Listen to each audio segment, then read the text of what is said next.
Hey guys, I know I'm late to the party on this, but it's just that after I did my trailer to my response video of Matt Dominus, I wanted my very next video to be my response video, but that took a long time for me to get that uploaded, so I had to put this video on hold. So now I can finally talk about what is going on. So as much as it pains me to say it, folks, Spider-Man is no longer in the MCU. And yeah, because of all this, some people are all like, oh, it's all Disney's fault, and other people are like, oh, it's all Sony's fault. No one can come to an understanding. Now, where's my stance on this? I personally blame both Disney and Sony for all of this. It's Disney's fault, especially since, here's the thing. Originally, the contract had 5 movies planned for Spider-Man. Those 5 movies were Civil War, Infinity War, Endgame, and his 2 standalone films. And here's the thing. Now, this is a spoiler for Far From Home's ending, so if you haven't seen Far From Home, I suggest you skip ahead in the video. But here's the thing. In Far From Home, the ending had Spider-Man's entire identity revealed to the entire world, because Mysterio, I'm guessing he faked his death because he is the master of illusions, but basically he had one of his goons edit an entire video to make it look like Spider-Man was the bad guy and Spider-Man was killed Mysterio. So, yeah. And J.K. Simmons makes a cameo in there, so, yeah. And that was a very big cliffhanger to end on, because the whole world now knows what Peter's secret identity is. So, yeah. But unfortunately, here's the problem that happened. You see, the original contract was going to have Disney get 5% of the profits, and Sony to get 95%, which I'm sure is more than enough.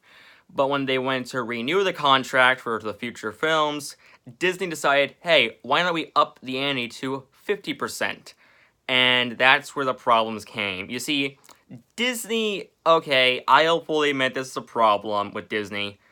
5% is more than enough, because while yes, movies like Dark Phoenix and Dumbo bombed at the box office, let's not forget that movies like the 3 MCU movies that came out this year, Toy Story 4, the Lion King remake, and the Aladdin remake all made over $1 billion.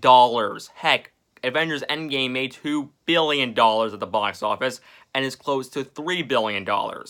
So, Disney, you're not short for cash. You have made movies this year that have made over $1 billion, and you already have Frozen 2 coming down later this year, which is probably going to make $1 billion like the first movie did.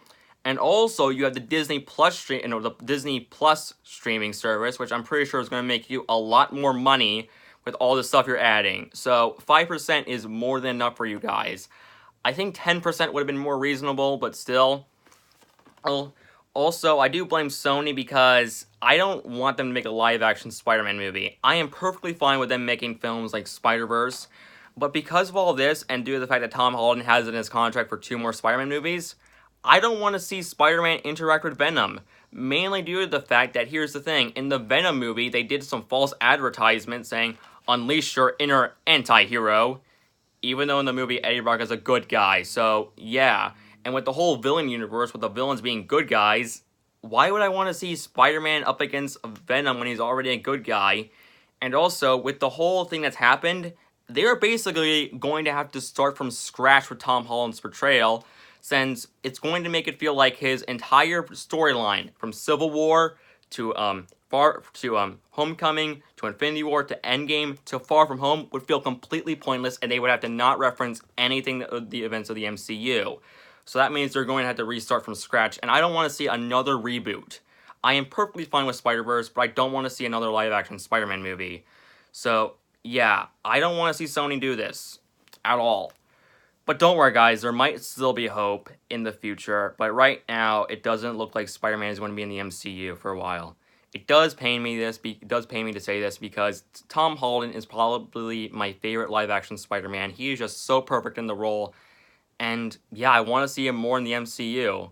So until then, we just had to hope that Tom can be in the MCU again. So yeah, I want to know your guys' opinion on this, and comment down below what you think. See you all later, and bye. And stay tuned for my next video that's going to be uploaded later down the road today. So see you all later, and bye.